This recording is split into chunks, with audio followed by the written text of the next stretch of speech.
This content is AI generated for informational purposes only and should not be directly used for clinical decision-making.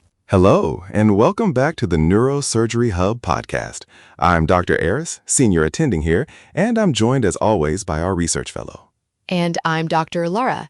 Today we're looking at a fascinating new study from the journal World Neurosurgery, published in 2026, titled Diagnostic Accuracy of Somatosensory-Evoked Potential Changes for Predicting Postoperative Neurological Deficits Following Brain Tumor Surgery. This is a topic that hits home for anyone who spends their days in the OR. Intraoperative neuromonitoring, or IONM, has become such a cornerstone of what we do. It's hard to imagine performing a complex resection near eloquent cortex without it. But the study points out something we often gloss over: the specific diagnostic accuracy of somatosensory-evoked potentials, or SSEPs, when used alone. Exactly. We use SSEPs for two main reasons during brain tumor surgery: to monitor the functional integrity of sensory pathways and to assist with the localization of the central sulcus. But the authors highlight that while SSEPs are frequently employed, their actual accuracy in predicting postoperative neurological deficits, specifically when those SSEP changes occur in isolation, is still incompletely characterized. It's a critical distinction. For the residents listening, remember that while we often group SSEPs and MEPs, motor evoked potentials, together in our minds as the monitoring, they represent different pathways.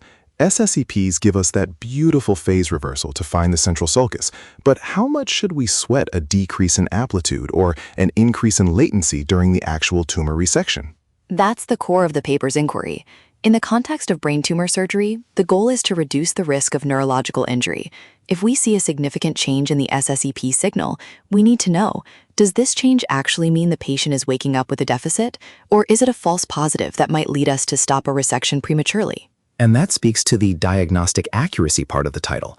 In a clinical setting, we are looking for high sensitivity. We don't want to miss a potential injury, but also high specificity. We don't want to be fooled by changes that don't translate to clinical outcomes.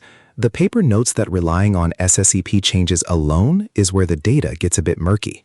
Right. When we talk about monitoring the functional integrity of sensory pathways, we're looking at a very specific track from the periphery up to the primary somatosensory cortex. In brain tumor surgery, edema, shift, and the actual resection can all interfere with those signals. The study aims to pin down just how reliable those fluctuations are as predictors. It's interesting because in practice, a lot of us view SSEPs as a secondary safety net for the motor pathways, assuming that if the sensory pathways are threatened, the motor pathways might be next.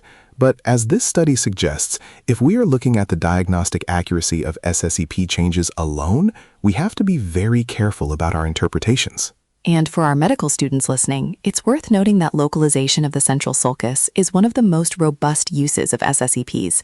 By identifying the N20-P20 phase reversal, we can anatomically orient ourselves in a way that imaging alone sometimes can't, especially when a large tumor has distorted the normal sulcal anatomy. But localization is one thing. Continuous monitoring for injury is another. If I'm deeper in the subcortical white matter and the SSEP amplitude drops by 50